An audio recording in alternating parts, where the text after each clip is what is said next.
gracias a la Fundación Rafael del Pino por tomar el relevo después de la reunión que hicimos en febrero de Memorial de rusos y ucranianos discutiendo desde la sociedad civil sobre la situación que se ha suscitado en el territorio de Ucrania a partir de 2022, organizar esta mesa trayendo a dos especialistas que, más o menos conocidos, yo les puedo asegurar, son de los mejores del mundo en la materia. El planteamiento de la mesa, en todo caso, no es justicia versus paz. No es que, seguramente, y lo vamos a escuchar, Philippe Sands sea un acérrimo partidario de la justicia, así perezca el mundo, ni que Mark Freeman sea partidario de la paz a cualquier costo y sin preservar los valores propios de las sociedades democráticas. Pero son personas muy expertas, cada uno en ese campo en especial. Como ya han sido presentados, Philippe Sands es abogado litigante, ha estado ante los tribunales internacionales, ha llevado causas complejas, ha tenido un papel también en el caso de Pinochet en su tramitación en Londres, y Mark Freeman ha estado en todos los procesos de paz más recientes, más importantes, yo diría significativamente en el de Colombia. Ellos tienen, por tanto, esta experiencia y yo me voy a limitar a plantear las cuestiones, digamos, esenciales de este debate para que ellos después puedan expresarse con absoluta libertad, como es obvio, para decir qué es lo que opinan de ese dilema, porque aunque no creo, y eso ya anticipo, que debamos elegir entre la paz y la justicia, lo cierto es que en todos los procesos en los que se está saliendo de un régimen autoritario, se está en transición desde una dictadura a un régimen democrático, se plantea este dilema. Es que si queremos salir de la dictadura tenemos que transigir con que no haya justicia respecto de los crímenes, tenemos que dejar un poco de lado a las víctimas en interés del conjunto de la sociedad para que la sociedad pueda seguir adelante y convertirse en una democracia. El precio de la democracia entonces sería la justicia, sobre todo la justicia penal. Cuando estamos en un conflicto armado, sobre todo los conflictos armados internos, las guerras civiles son sin duda las peores de las guerras, se plantea el mismo dilema. Hay que elegir renunciar a la justicia para poder alcanzar la paz. Bueno, en la historia reciente, por no remitirnos a siglos atrás, tenemos ejemplos muy claros de cómo se ha intentado, a veces con éxito, otras veces sin tanto éxito, hacer conciliables ambos valores, porque yo creo que en las sociedades democráticas la paz y la justicia son irrenunciables. Pero podemos empezar por mencionar, sin entrar todavía en Ucrania y en la responsabilidad de Vladimir Putin y en los acontecimientos incluso de este fin de semana, que han traído más de actualidad, si cabe, la guerra en Ucrania, a la situación, vamos a decir, en las transiciones, y comparemos, por citar los extremos, la transición española y la transición argentina. La transición española, en la que efectivamente la justicia, y desde luego la justicia penal, fue dejada de lado porque se consideraba que era indispensable para lograr la amnistía, para lograr el consenso que permitiría la celebración de elecciones libres después de 40 años de dictadura y de la aprobación de la Constitución. Cero justicia, 100% de democracia. En el caso de Argentina es el ejemplo contrario. Hasta el día de hoy siguen abiertos procedimientos penales contra los responsables de la dictadura, militares y también civiles, a veces empresarios, a veces médicos que participaron en el robo de bebés o en otras conductas, y aunque también hubo sus altibajos, en Argentina sería, vamos a decir, 100% democracia, pero 100% justicia. Entonces, estos dos ejemplos, cómo nos ayudan a entender hasta qué punto el valor justicia es importante. Pero luego tenemos también el doble rasero que estamos, vamos a decir, cansados de ver, pero que es como funciona el mundo y que yo creo que nos da una imagen clara de que la justicia internacional está siempre condicionada, y eso no tiene necesariamente que ser malo, pero es un hecho objetivo, está condicionada por imperativos políticos. A veces el Consejo de Seguridad de Naciones Unidas ha decidido crear tribunales internacionales ad hoc, como es el caso de Yugoslavia, como es el caso de Ruanda, y no crearlos, como es el caso de Guatemala, donde también después de 36 años de guerra civil, se había cometido un virtual genocidio que, sin embargo, continúa al día de hoy imprejuzgado. O cuando ya existiendo y funcionando la Corte Penal Internacional, el propio Consejo de Seguridad decidió casi simultáneamente remitir a la Fiscalía de la Corte Penal la situación de Libia y no remitir la situación de Siria. ¿Por qué este doble rasero? Bien, solo se puede explicar por condicionantes políticos, porque la justicia penal funciona en el ámbito internacional sobre una suerte de principio de oportunidad, donde la posibilidad de lograr un alto el fuego, de hacer remitir los abusos, a veces hace que los políticos decidan postergar la justicia por tal de conseguir la paz, y otras veces, sin embargo, se hace que prevalezca la justicia, y este es el caso de la ex Yugoslavia. Ustedes saben que el tribunal fue creado en 1993, que poco después se iniciaron las negociaciones que culminaron en los acuerdos de paz de Dayton, y la existencia misma del Tribunal Penal para la ex Yugoslavia estuvo encima de la mesa como un elemento más de la negociación.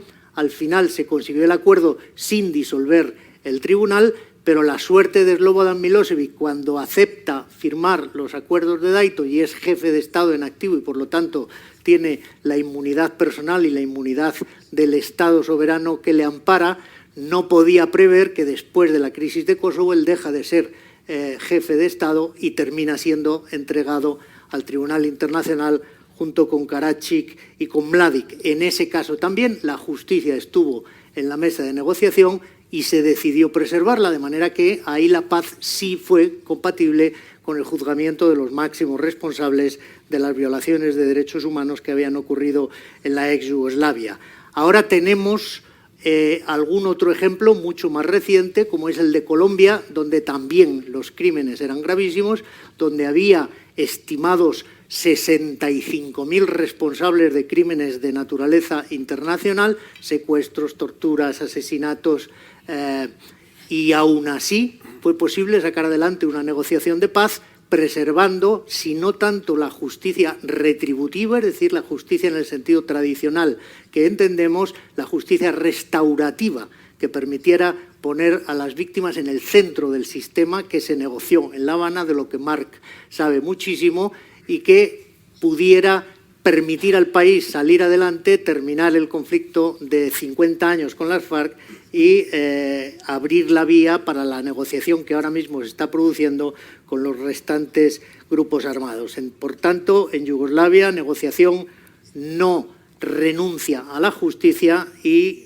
de todas maneras, paz. En Colombia, paz, pero renunciando en buena medida a la justicia retributiva, por lo menos para aquellos que se sometan a la Jurisdicción Especial de la Paz, que ahora son ya más de 10.000 personas, de manera que la misión para ese tribunal especial es abrumadora, aunque solo sea por la inmensa cantidad de los crímenes que les va a tocar enjuiciar, sea por el procedimiento restaurativo o retributivo. Y claro está, tenemos la Corte Penal Internacional. La Corte no ha funcionado óptimamente en los 20 años que tiene, en números redondos, de existencia, otra vez por los imperativos políticos que a veces ponen palos en las ruedas y no le permiten hacer el desempeño que se espera de la Corte Penal Internacional. La Corte fue creada en 1998, cuando se aprobó el Estatuto de Roma, pero tuvo que empezar a funcionar en 2002, que era meses después de los atentados del 11 de septiembre de 2001, que cambiaron por completo el panorama de distensión y de consenso que había existido durante una década en la comunidad internacional, a otro de confrontación en el que la justicia vuelve a ser postergada por prioridades de orden político. La Corte Penal Internacional, para ir acercándonos ya a la cuestión de la guerra de Ucrania y de la responsabilidad indiciariamente establecida en relación con el presidente Putin, no ha tenido éxito en general en casos de inculpados más o menos importantes, no ha tenido éxito sobre todo en el caso de jefes de Estado en activo o de ex jefes de Estado. En el caso de Omar al-Bashir, presidente de Sudán, caso que en el de Darfur también había sido remitido por el Consejo de Seguridad a la Corte Penal Internacional, se libró una orden de captura que hasta el día de hoy, han pasado más de 10 años, cuando era jefe de Estado y ahora que ya no lo es, ha sido imposible cumplimentar. Omar al-Bashir no ha sido entregado a la Corte Penal y, por lo tanto, permanece sin ser juzgado. Muammar el-Gaddafi también era competencia de la Corte Penal Internacional, pero fue ejecutado en las revueltas que siguieron a su deposición como jefe de Estado.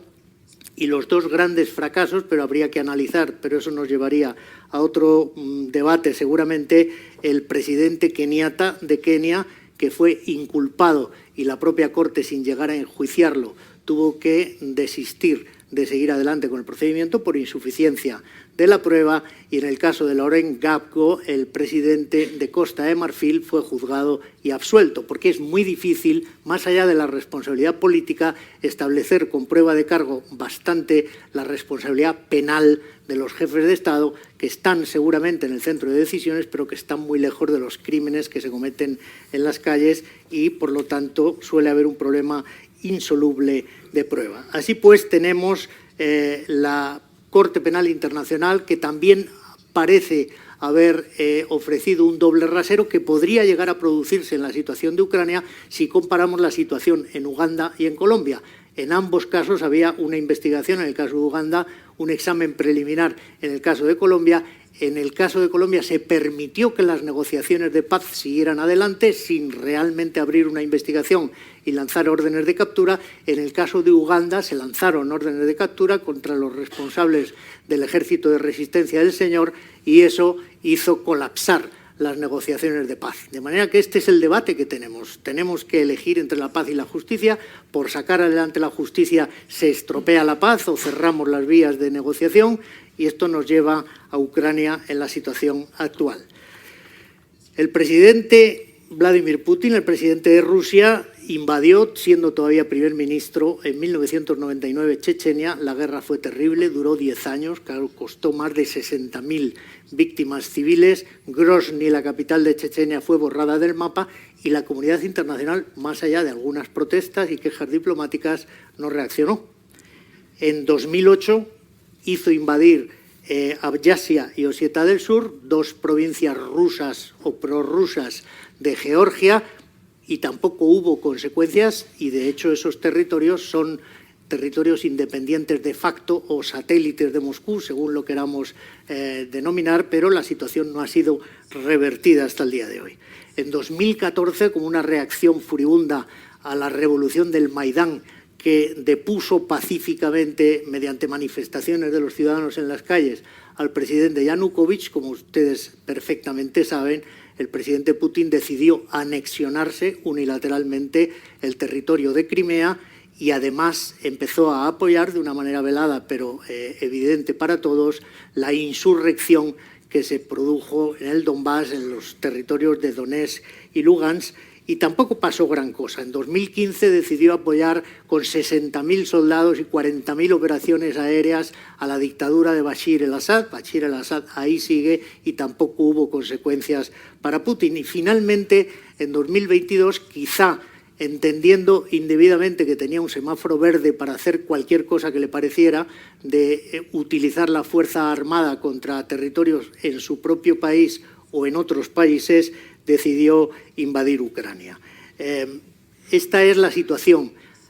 Todos sabemos que en el territorio de Ucrania, Bucha, Mariupol, los teatros, los hospitales, los niños transferidos al territorio de la Federación Rusa, se han cometido crímenes de guerra, se han cometido también presumiblemente crímenes contra la humanidad, y el presidente Putin sería responsable de estos crímenes de guerra o contra la humanidad, y tendríamos la misma dificultad de transformar lo que es una responsabilidad política indiscutible en responsabilidad penal.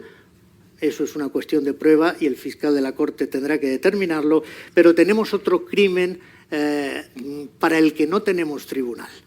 La Carta de Naciones Unidas solo permite hacer uso de la fuerza en los casos de legítima defensa, cuando un Estado ha sido atacado, tiene evidentemente derecho a defenderse. A ese caso se homologa el de la defensa preventiva, el de la defensa ante un ataque que se percibe como inminente. Ese argumento se utilizó en 2003 en la guerra de Irak, se ha vuelto a utilizar por el propio presidente Putin diciendo que tenía que prevenir el genocidio que las autoridades ucranianas estaban planificando contra los rusos dentro del territorio ucraniano, pero en todo caso parece que la fuerza en la comunidad internacional, porque es la piedra angular del orden pacífico que nos dimos en 1945 al aprobar la Carta de Naciones Unidas, la fuerza solo se puede usar con autorización del Consejo de Seguridad o en casos de legítima defensa. Bien, parece evidente que en los casos de Chechenia, de Abjasia y Osetia y de Crimea y Donbass o de Siria,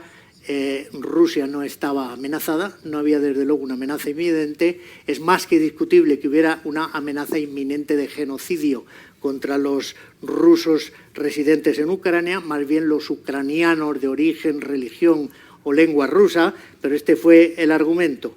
Esto nos sitúa en el crimen de agresión, el uso ilegítimo de la fuerza por parte de un Estado soberano contra otro Estado soberano. Y ese crimen está huérfano de tribunales, porque la Corte Penal Internacional, por razones técnicas en las que no tengo tiempo de entrar, no puede conocer de la posible comisión de un crimen de agresión por parte de la Federación Rusa contra Ucrania a partir de 2022 y no hay ningún otro tribunal. Podría intentarlo un tribunal ucraniano, pero no parece que tenga los recursos, los medios técnicos y sobre todo el poder político para sacar adelante una investigación de esa naturaleza. Se ha planteado, entre otros por Philip Sands, la creación de un tribunal especial ad hoc para juzgar el crimen de agresión cometido por la Federación Rusa, pero está entre los desideratum que la comunidad internacional con esas prioridades políticas ha tomado en consideración, pero de momento no tenemos ninguna resolución ni parece próxima en ese sentido. Y por último, ¿cabe un procedimiento de justicia transicional en Ucrania? Dentro de las diferentes comunidades ucranianas, los rusófilos y los ucranianos propiamente dichos, porque el problema de Crimea y de Donbass era un problema real y preexistente. Crimea era un territorio ocupado por los tártaros y Donbass por los cosacos, y fue en tiempos de Stalin, al que no vamos a imputar, desde luego, se lo dejaremos a San Pedro, que se decidió expulsar a esas poblaciones autóctonas, enviarlas a Siberia y repoblar esos territorios con rusos. De manera que es verdad que en Ucrania hay por lo menos un 20% de población rusa que tiene esa lengua, que tiene esa religión, que tiene esas tradiciones y que reivindicaban la autonomía para esos territorios y, de hecho, en los acuerdos de paz auspiciados por la Unión Europea en 2014 y en 2015 y también por la Organización de Seguridad y Cooperación Europea, se estableció que esos territorios iban a acceder a un régimen de autonomía parecido al que tenemos en España con las 17 comunidades autónomas, precisamente para pacificar y hacer posible la coexistencia entre rusos y ucranianos en el territorio de Ucrania. Naturalmente, con la guerra, entre otras cosas, lo que ha salido volando por los aires han sido los acuerdos de Minsk. En esa situación nos encontramos. Entonces, nadie sabe cómo va a terminar la guerra. Lo que ha ocurrido en el pasado fin de semana ha permitido suponer que quizá Putin, que nosotros imaginábamos en la situación de Stalin, muriendo en la cama en el poder, esté más cerca de la situación de Milosevic, y yo sin más le doy la palabra a nuestros invitados para que nos cuenten lo que quieran o cómo ven ellos la situación en general del dilema justicia versus paz y en particular ese dilema aplicado a Ucrania.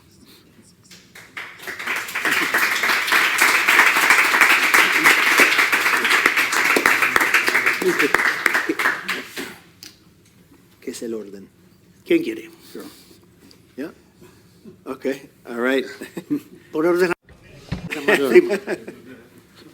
Well, thank you very much. Bueno, muchas gracias, Carlos, gracias a la Fundación y muchas gracias a todos los presentes por estar con nosotros hoy, y a mi compañero ponente, Philip. Hay un asunto central, un comentario central que quiero dejar claro en aras del debate, y es que las acciones que tomemos hoy y mañana en el área de la responsabilidad y la justicia criminal, sería inteligente tomar estas decisiones de tal manera que permita la máxima posibilidad de llegar a la paz a través de negociaciones de cara al futuro. Por ejemplo, recojo de lo que decía Carlos, y es que no sabemos cómo terminará esta guerra. Le está diciendo a Carlos antes de... en la sala de espera, como recordaba perfectamente en el caso de Siria, como hace unos 10 años en una reunión del gabinete del gobierno se puso una bomba y murieron varias personas, y durante días, semanas, incluso meses se publicaron artículos hablando del fin de Assad, y aquí seguimos 10 años después. Quiero decir, es un comentario. Tenemos que tener cuidado con este equilibrio para mantener esta imagen y las acciones que tomamos hoy sobre la rendición de cuentas y la justicia criminal. Y antes de entrar al tema de Ucrania en general, comencé mi carrera como en el área de derechos humanos en derecho internacional, y tuve la buena fortuna que al principio me vi involucrado en un campo que no había nacido todavía, que a día de hoy se llama justicia transicional, que ha mencionado Carlos, porque creo que había una cierta tendencia, al menos cuando yo era estudiante de derecho, de pensar en dos opciones muy claras, que o bien hablamos de rendición de cuentas criminal o impunidad absoluta. Y la idea de la justicia transicional, que creo que es fundamental al debate que tenemos hoy, es que esto es un espectro entre ambos espectros. Hemos hablado, Carlos ha mencionado algunas de las herramientas y mecanismos que tenemos aquí, que cobró forma en los 90, que incluía cosas como la verdad y comisiones de verdad y reconciliación, comisiones para víctimas, y de hecho una enorme cantidad de creatividad que a día de hoy es parte de cómo gestionamos estas preguntas de justicia dentro de las negociaciones de paz. Y este es el otro comentario personal que quería hacer, y es que el trabajo más duro que he hecho yo a lo largo de mi carrera a nivel ético y legal ha sido dentro de negociaciones de paz, siempre, incluyendo, de hecho, en Minsk. Fui de Barcelona, donde está mi instituto, que es un honor tener nuestra sede en Barcelona, y Minsk, donde había negociaciones en relación a los acuerdos de Minsk, que eran documentos de 2 páginas firmados en 2014 y 2015. De nuevo, Carlos ha hecho referencia a ellos, pero ¿qué dicen estos documentos sobre la justicia?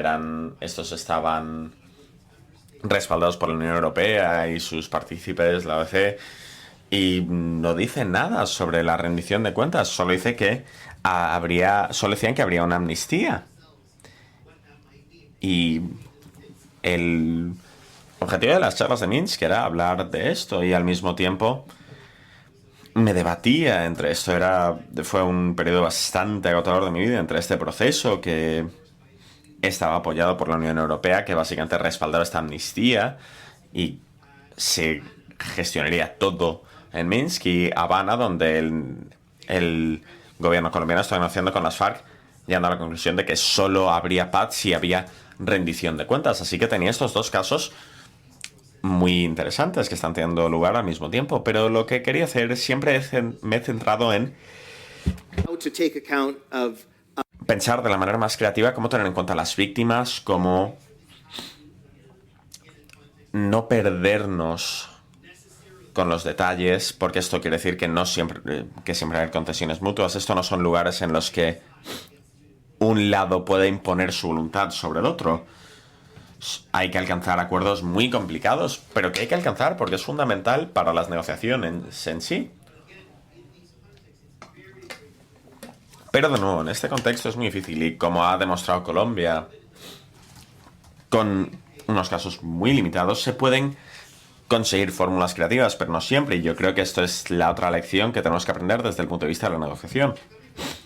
Así que volviendo a Ucrania, y de nuevo pensando inmediatamente después de la invasión de Ucrania por parte de Rusia. Algunos de ustedes puede que estuvieran aquí, incluso puede que pensaran al principio de negociar una resolución de la guerra rápidamente antes de que se convirtiera en lo que es a día de hoy. Había muchos esfuerzos, creo que las partes están intentando reunirse para hablar, pero bueno, había un periodo en estas primeras semanas y meses en las que yo hablé y algunas de las personas involucradas en el proceso de Minsk hablamos y dijimos que era muy importante ver lo que se está intentando durante 7 años, cuando todos los meses los rusos y los ucranianos, los mediadores internacionales se reunían para hablar e intentar terminar la situación e intentar llegar a una conclusión, y se consiguió muy poco. Me parece que es razonable decir, incluso por parte de las personas que estaban trabajando como mediadores, no se consiguió gran cosa. Pero yo creo que al contrario, que las fases tempranas, poco después de la invasión, en los que yo y otras personas decíamos que lo que había pasado durante 7 años era importante evaluar esto, lo que se podía conseguir después de la invasión de Rusia. Se llevó a cabo mucho trabajo, se cimentó mucho, y yo creo que desde donde estamos hoy, yo creo que no creo que haya un statu quo al que volver. Todo lo que se hizo entonces había pasado, y creo que todo va a pasar. Iba a haber negociaciones de cara al futuro. Iba a ser muy difícil con lo que tuvo lugar en Minsk. En lo que se refiere a la justicia, como he dicho, lo que yo quiero plantear para el debate es las decisiones que se han tomado a día de hoy en aras de conseguir responsabilidad y rendición de cuentas criminal, que seamos conscientes de que se está haciendo, de que esto está funcionando de tal manera que se mantenga la puerta abierta para más negociaciones de cara al futuro, que, como sabemos, las partes, ahora no hay negociaciones activas entre ninguna de las partes, y lo que buscamos de las partes es que lo que tenemos hoy puede que no, lo que es cierto hoy puede que no sea cierto mañana, debido a la base de la negociación. Y es que si soy parte de una guerra, en un caso como este, y mis cálculos son que yo puedo ganar militarmente, tiendo a no estar interesado en negociar, pero a medida que la situación evoluciona, bien mejorando para mí o empeorando, mis cálculos, mi interés en las negociaciones puede aumentar o disminuir. Así que, de nuevo, voy a repetirme por tercera vez, pero el argumento central que yo plantearía, y por eso lo planteo, es que las cosas cambian en el campo de batalla, y no nos olvidemos que ha habido amenazas nucleares. Esto no es una situación normal bajo ningún concepto, y es complicado compararlo a muchos de los casos que ha mencionado Carlos, que son relevantes, pero yo creo que hay distintos niveles en esta guerra. Y bueno, luego sospecho que diría, porque no quiero pasarme hablando, unas conclusiones finales sobre la paz y pensar en la ecuación de la paz y la justicia. Independientemente de cómo acabe esta guerra, y yo creo que todos los presentes en esta sala queremos que termine lo antes posible. Y bueno, supongo que de la manera con más principios, yo espero que, independientemente de cómo termine esto, de aquí a 5 años va a haber tremendos retos en Ucrania.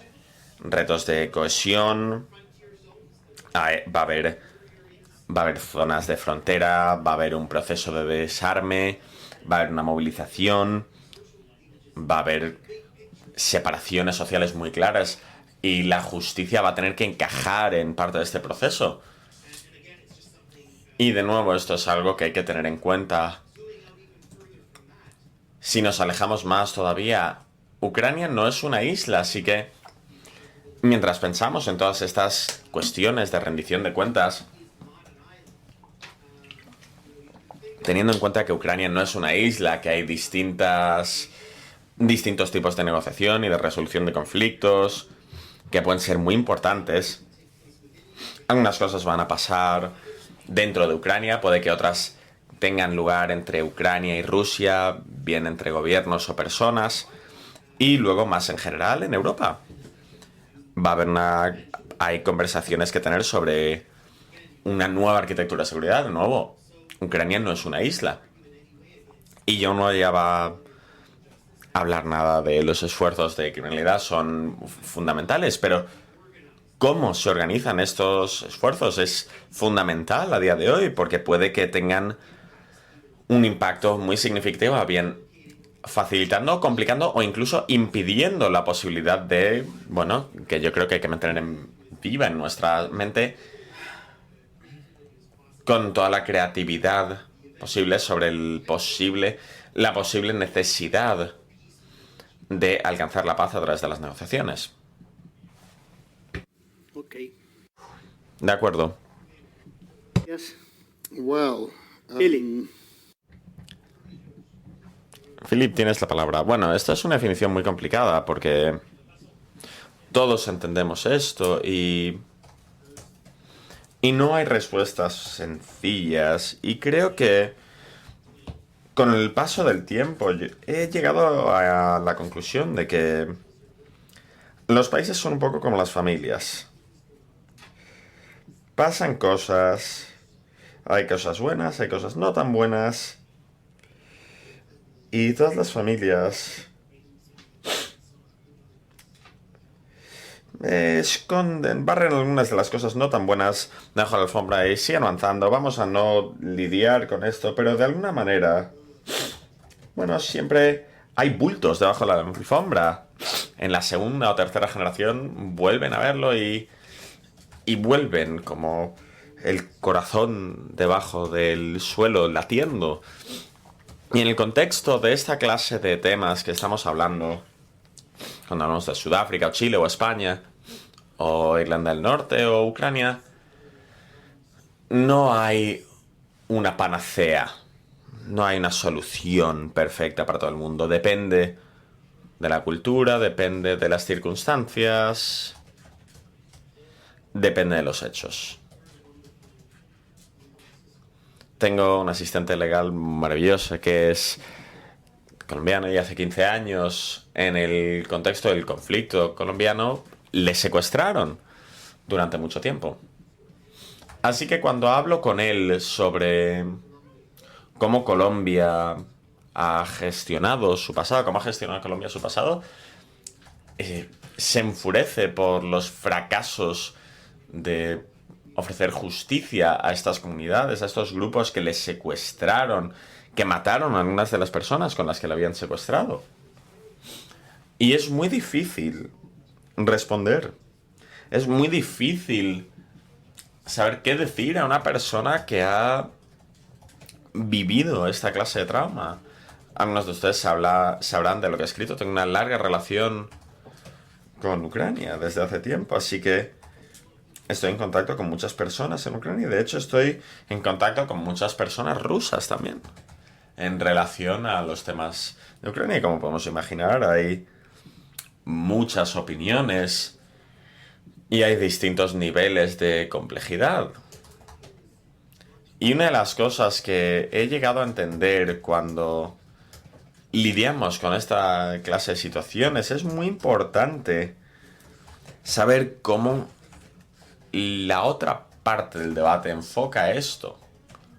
Cuando hablaba con mi asistente colombiano, me abre los ojos oír a alguien hablar que se ha visto afectado muy directamente en relación con Ucrania. Es muy fácil estar aquí en Madrid o en Londres, o puede que incluso estar en Lviv o Kiev, imaginarnos la clase de resultados que nos gustaría de cara a futuro. Y se nos da muy bien pensar en soluciones y propuestas. Incluso a mí, la idea de lidiar con la situación, que claramente es un crimen de agresión, como ha dicho Carlos. No había una justificación para el uso de fuerza por parte de Rusia, que empezó en el 22-23 de febrero es claramente ilegal, está mal, es un crimen internacional, pero hay que hacer algo al respecto. Pero ¿quiénes somos nosotros en Londres y en Madrid y en Washington para darles clases a los demás sobre crímenes de agresión? Irak fue claramente una guerra ilegal. Yo he sido muy claro. Señor Bush, señor Blair, señor Aznar, los tres son responsables de haber tomado una decisión que era claramente ilegal. ¿Qué ha pasado al respecto? Nada. No ha habido ninguna rendición de cuentas. Un amigo mío gestiona un museo muy importante en Reino Unido. Los mayores museos en Reino Unido. Y me dijo el otro día, es increíble. Philip, tenemos una asociación de los grandes museos del mundo. Y al principio de este crimen se planteó una resolución en nuestra asociación para parar a cualquier director de un museo ruso que evitar que viniera a cualquiera de nuestras reuniones. ¿Acaso pasó eso con Irak? No. ¿Se le prohibió al director del Prado ir a reuniones del grupo?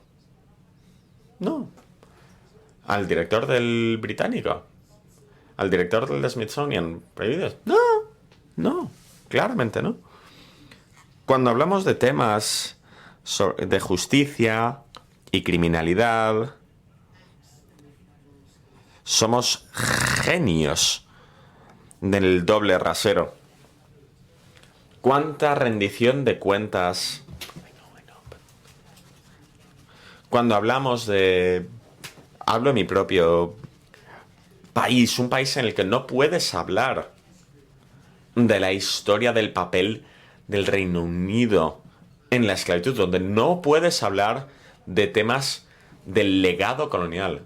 Sabemos de estas cosas aquí en España. Me he pasado la tarde con una conversación maravillosa con Carlos y Juan Garcés, y mañana me reuniré con Baltasar Garzón, mi siguiente libro sobre Pinochet y el señor Ralph.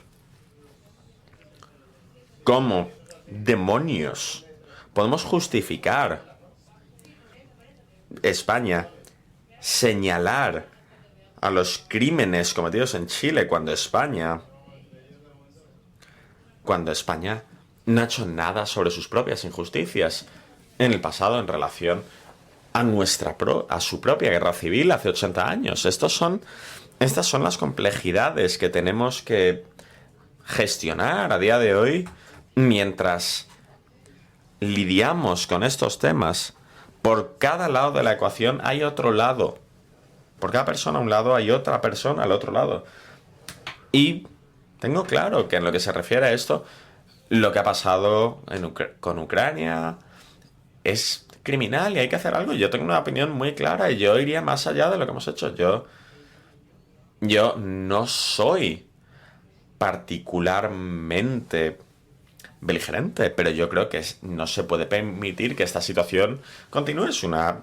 Es un peligro existencial para mis principios, y yo habría puesto infantería en Ucrania, y seguramente hay gente de distintos países ahí en Ucrania, y yo habría establecido una zona de vuelo restringido.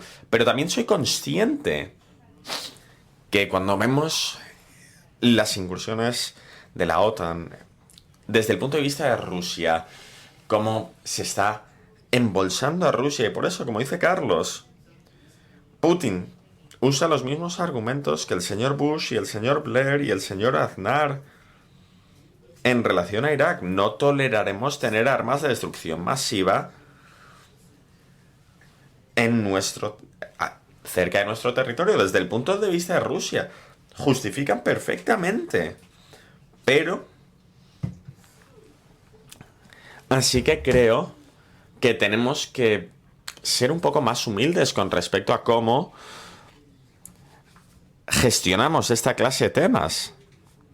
porque tenemos muy poca autoridad moral para darles lecciones a los demás sobre cómo debieran comportarse. Y de hecho somos bastante deshonestos. Nosotros tenemos una manera de medirnos a nosotros mismos, pero nos olvidamos que no hemos aplicado los estándares para los demás. No nos los hemos aplicado a nosotros mismos. Hay un doble rasero y eso es lo que yo añadiría a esto. Esto es parte de un juego a largo plazo. En 1945 pasó algo. Los países se reunieron y decidieron que habría una clase distinta de mundo. Vamos a tener ideales y tribunales y derechos humanos y prohibiciones sobre el uso de fuerza. Eso solo fue hace 75 años. Cuando hablo de esto con unos colegas en la Universidad de Cambridge, el señor Sir John Baker, un profesor que a veces me invitaba a St. Catherine's College, en catedrático, y me preguntaba, ¿en qué estás trabajando, Felipe? Y le diría, estoy trabajando en esto o esto otro. Y me decía, sí. Tuvimos un problema parecido con la ley inglesa en 1472 y tardamos un par de siglos en gestionarlo. Ahí estamos cuando tenemos estas conversaciones. Las estructuras que tenemos están dando sus primeros pasos, los tribunales, las leyes, los principios, así que tenemos que lidiar con los temas que hemos abordado, pero tenemos que reconocer que esto es un juego a largo plazo. Estamos desarrollando una serie de estructuras que nos empezarán a permitir a gestionar el dilema de la paz y la justicia, pero tenemos que aprender de nuestras propias experiencias. Si no abordamos la realidad de lo que ha pasado, si permitimos que la injusticia siga ahí, en algún momento se dará la vuelta y nos destrozará. Y la idea es que tenemos que ver cómo lo gestionamos. En el caso de Ucrania y Rusia, no tiene nada que ver con ninguna otra situación en la que yo ya me he enfrentado, en la que el Estado que está recibiendo los ataques del señor Putin haya puesto la paz y la justicia en el centro, en el epicentro. Y me parece muy interesante que esto haya pasado. Así que cuando hablamos de todo esto está entremezclado y por norma general esto es algo positivo, pero también sabemos que los avances que ha tenido Ucrania y el avance a un tribunal, sabemos que la respuesta rusa es que el asunto fundamental de las precondiciones de negociación, en ese momento ya todo esto desaparece o no lo hacemos. Y esta va a ser su postura. Y en ese momento vamos a tener que tomar decisiones bastante complicadas. Así que sí, paz y justicia, pero ¿a qué precio? ¿Y qué queremos decir con justicia? ¿Qué queremos decir con paz? ¿Y qué creemos de este elemento temporal? Nada de lo que estoy diciendo yo creo es algo particularmente útil a la hora de tomar decisiones prácticas para situaciones muy reales a las que nos vamos a enfrentar en algún momento. Yo no me veo optimista con que esto vaya a ser pronto y desde luego yo no soy partícipe de paz a cualquier precio. Pero esos son temas muy complejos y la complejidad se ve aumentada por nuestro propio doble rasero y nuestra hipocresía. ¿Acaso Estados Unidos gestionó la tortura que tuvo lugar en Irak, en Guantánamo, en Afganistán? ¿Lidió con ellos? No hizo nada. No hizo nada al respecto. Y el presidente Obama, que me suele gustar, dijo que no podemos tener. Pero ¿qué pasa con el Tribunal Internacional? ¿Ha investigado todos estos temas? No lo ha hecho, no ha investigado. La Corte Internacional en Irak y Afganistán no ha hecho nada. Increíblemente, Afganistán era parte del estatuto de la ley internacional. Tenía toda jurisdicción sobre todo lo que pasó en relación a la tortura y la ejecución de Bagnan, por ejemplo. ¿Investigaron eso? No, no lo hicieron. ¿Y sabemos por qué? Porque sabemos de dónde viene el dinero, sabemos dónde reside el poder. Y ahora mismo, en relación a la Corte Internacional, tener un fiscal que se está sacando fotos con ministros de justicia occidentales aceptando tremendas cantidades de dinero para llevar a juicio a un lado de un conflicto no ayuda. Que la CCI esté gestionándolo. En lo que se refiere a todo lo que ha hecho la Corte Internacional, no puede entrar. Las personas negras y africanas no tienen un monopolio sobre el crimen internacional, así que vamos a empezar y hablaremos de esto. A la hora de equilibrar las cosas y ser algo más honestos. ¿Y de qué hablamos cuando hablamos de paz y justicia? Si vamos a asegurarnos de que todo el mundo esté aquí, vamos a asegurarnos de que nosotros también mantengamos los principios de paz y justicia antes de aplicárselos a los demás. Muchas gracias. Hacer otra vez el planteamiento, porque para no perdernos de la situación en Ucrania. Bien, el panorama de la justicia internacional desde Nuremberg para acá es el que es. Son los dobles estándares, son la falta de eficiencia, tribunales que tardan 25 años en hacer frente al problema como el de la Yugoslavia, y ese es el que se supone más exitoso después de los de Nuremberg, y la hipocresía que se mencionaba de los Estados, o la necesidad de abordar antes o después una negociación, como decía Marc, en un país que no se nos olvide y en una guerra que no se nos olvide, donde pueden ser utilizadas en cualquier momento armas nucleares.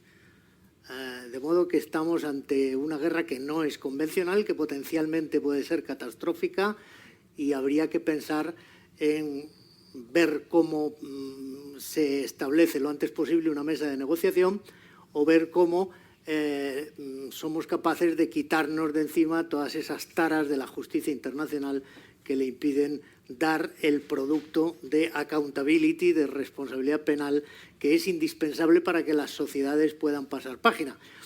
Mi experiencia, y son ya unos pocos años también dedicándome a estas cosas, es que la justicia así con mayúsculas no existe. No la vamos a conseguir en ningún sitio, en ninguna circunstancia. La justicia con minúscula puede ser que sí, pero que en todo caso parece las sociedades necesitan algo de justicia para pasar la página, que no se puede pasar de una dictadura o de una guerra a la paz, la democracia y la coexistencia de la noche a la mañana sin pasar por el peaje, sin pasar por la aduana y establecer al menos una muestra, siquiera simbólica, de que se restaura el principio de legalidad, para que a partir de mañana no sea ya posible, sin reacción del Estado, que siga ocurriendo lo que ha estado ocurriendo hasta ayer. La pregunta genérica es siempre la misma. ¿Podría haberse convertido Alemania en la democracia que hoy conocemos sin los juicios de Nuremberg? ¿Podría haberse firmado un acuerdo de paz, incluso con una rendición sin ninguna exigencia de responsabilidad a los responsables del Tercer Reich, que al día siguiente podrían haberse presentado a las elecciones y volver a ser elegidos? Esa es la justicia de los vencedores, claro. Entonces, ¿tenemos que vencer a los responsables de los crímenes para poderles sentar en un banquillo como condición sine qua non? ¿O hay algunas fórmulas intermedias? Porque yo me acuerdo cuando estaban hablando nuestros amigos de una mención pues irónica que hizo una de las participantes en la reunión de Memorial en el mes de febrero, rusa, con más de 80 años, con muchas vueltas y muchas historias a sus espaldas, ante la proclamación de otro de los representantes ucraniano, también en edad madura, que decía, no, aquí no hay nada que hablar hasta la victoria, y después de la victoria que paguen. Y entonces la mujer le contestó de una manera muy simple, yo les transmito esa pregunta. ¿Qué entendemos por victoria? ¿La bandera ucraniana ondeando en el Kremlin? Entonces, si eso no va a ocurrir, pues en algún momento habrá que pensar que habrá que buscar una salida a estas sociedades que son tan complejas. En Ucrania yo he estado en 2017, años antes de la guerra y ya se veía una sociedad completamente dividida. No había estallado la violencia, bueno, salvo en las zonas del Donbass, pero los partidos políticos ucranianos en el Parlamento eran los partidos de izquierda, derecha, etcétera, ucranianos, y los partidos prorrusos, que siempre votaban por su interés particular. Entonces, ¿dónde buscamos una vía de solución para que no haya el riesgo nuclear y para que la comunidad internacional no dé el terrible ejemplo que seguimos dando, pero que al mismo tiempo las víctimas no queden siempre orilladas en un rincón diciendo ustedes no son importantes, la sociedad tiene que seguir adelante, siéntese ahí y véanla pasar, ¿eh?